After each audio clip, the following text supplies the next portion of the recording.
Nós estamos no 23º domingo do Tempo Comum e a igreja, nesse domingo, proclama o Evangelho de São Mateus, capítulo 18, versículos de 15 a 20. Trata-se do Evangelho da correção fraterna. Jesus, neste Evangelho, está fazendo uma exortação à comunidade cristã. É interessante que São Mateus divide o seu Evangelho em 5 grandes discursos. Este é o quarto, o penúltimo discurso de Jesus. E aqui ele exorta a comunidade cristã a saber viver no perdão e, ao mesmo tempo, na correção fraterna. É interessante nós compreendermos o seguinte. De uma forma geral, hoje em dia, nós estamos acostumados a pensar Deus como um Deus de amor, e amor para nós é sinônimo de misericórdia, é sinônimo de perdão. Logo depois do Evangelho que nós proclamamos nesse domingo, no versículo 21, São Pedro faz uma pergunta a Jesus dizendo assim: Senhor, quantas vezes nós temos que perdoar o nosso irmão?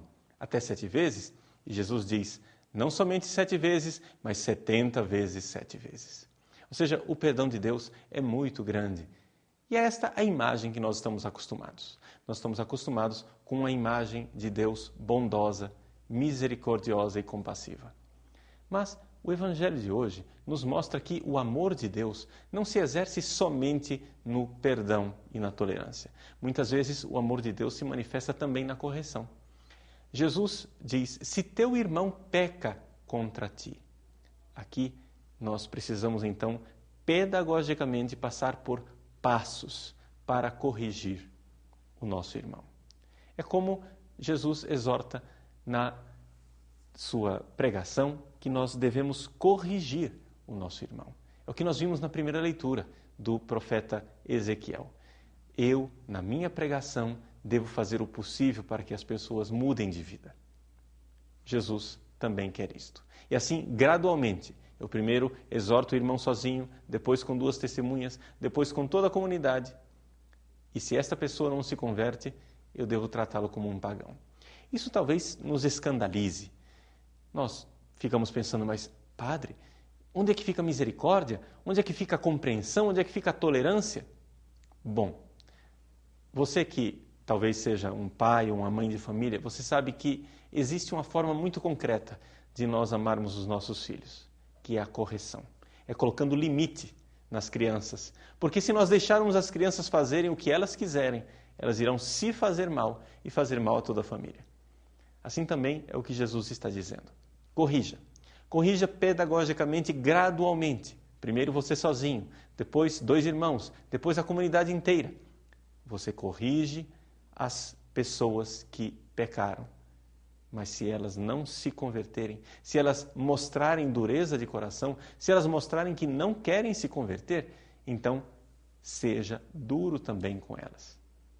É aqui uma espécie de excomunhão. É interessante notarmos que esta instituição da excomunhão não é uma invenção dos eclesiásticos, mas é algo que está no próprio Evangelho. Aliás, até mesmo nas cartas de São Paulo, que são mais antigas do que o Evangelho, na primeira carta aos Coríntios, capítulo 5, nós vemos São Paulo que exorta aos coríntios que tratem um irmão como se fosse um pagão, ou seja, o mecanismo da excomunhão. E para que a excomunhão? A excomunhão é uma pena medicinal. É para a conversão da pessoa.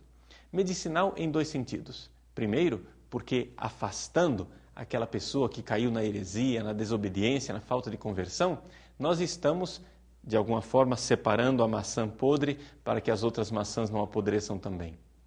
Mas também é bom para a própria pessoa, porque nesta situação vexatória, quem sabe ela cairá em si e se converterá.